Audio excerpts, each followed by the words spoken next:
Guys ഇന്ന് വീട്ടിൽ കുറച്ച് ലൊട്ടിലെടുക്ക് പരിപാടികളുണ്ടായിരുന്നു. അപ്പോൾ അതിനായിട്ട് ഇറങ്ങിയപ്പോഴത്തേക്ക് കുറച്ച് ഡ്രില്ലിംഗും പരിപാടികളൊക്കെ വരുന്നുണ്ട്. അപ്പോൾ ഞാൻ നോക്കിയപ്പോഴത്തേക്ക് ഡ്രില്ല് ചെയ്യുമ്പോൾ ഞാൻ ഫേസ് ചെയ്യുന്ന ഏറ്റവും വലിയ പ്രശ്നമാണ് തുറന്ന് കഴിയുമ്പോഴത്തേക്ക് പൊടിയെല്ലാം കൂടെ പറഞ്ഞു ഒന്നാമത് വെള്ള ഭിത്തിയാണ്, ഫുള്ള് പൊടിയാവും. അപ്പോൾ അതെങ്ങനെ മാറ്റാന്നുള്ള കുറച്ച് ട്രിക്ക് നോക്കിക്കൊണ്ടിരുന്നപ്പോഴത്തേക്ക് കുറേ ചേട്ടന്മാർ ഈ കുപ്പിയൊക്കെ വെച്ചിട്ട് ഡ്രിൽ ചെയ്യുന്ന കുറച്ച് പരിപാടികളുണ്ട്. വലിയ മെനക്കേട് നടക്കുന്നില്ല. അങ്ങനെ ഞാൻ വേറൊരു പരിപാടി യൂട്യൂബിൽ നോക്കി അതായത് ഡ്രില്ലിംഗ് മെഷീനും വാക്യൂം ക്ലീനറും വെച്ചിട്ടുള്ള ഒരു പരിപാടി. അപ്പോൾ ഡ്രിൽ ചെയ്യുന്നതിന് മുന്നേ ഞാൻ ഇതാണ്ട് നമ്മളിപ്പോൾ താഴെ നോക്കിയാൽ നമ്മൾ ഡ്രിൽ ചെയ്യുന്നതിന് താഴെ ഭാഗം ഇവിടെ പൊടിയൊന്നും കിടപ്പില്ല. ഡ്രിൽ ചെയ്തതിന് ശേഷം പൊടിയെല്ലാം വീഴുന്നുണ്ടെന്നുള്ള ഞാൻ നിങ്ങൾ കാണിച്ചു തരാം. ഓക്കെ.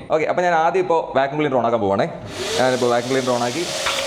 ഓക്കെ, വാക്യൂം ഓണാക്കി. ഇനി ഞാൻ ഡ്രിൽ ചെയ്യാൻ പോവാണ്. വാക്യൂം ക്ലീനർ ചേർത്ത് വെച്ച് ഡിപ്പ് ചെയ്ത് കാണിച്ച് ഒറ്റപ്പൊടി വീണിട്ടില്ല. നോക്ക്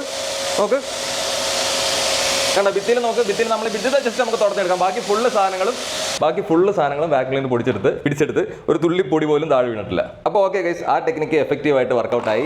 അപ്പോൾ ഇനി നിങ്ങൾക്ക് ഇങ്ങനെ വീട്ടിൽ ഡ്രില്ലൊക്കെ ചെയ്യണമെന്നുണ്ടെങ്കിൽ വാക്യൂം ക്ലീനർ ഉള്ളവർക്കേ പറ്റുള്ളൂ കേട്ടോ. വാക്യൂം ക്ലീനർ ഇല്ലാത്തവർക്ക് പറ്റത്തില്ല. വാക്യൂം ക്ലീനർ ഉള്ളവർക്ക് ഈ പരിപാടി നോക്കാം. പൊടിയൊന്നും പറഞ്ഞു പോകത്തില്ല. ഈസി ആയിട്ട് നമ്മളെ പരിപാടി നീറ്റായിട്ട് ചെയ്യാൻ പറ്റും. അപ്പോൾ ബൈ.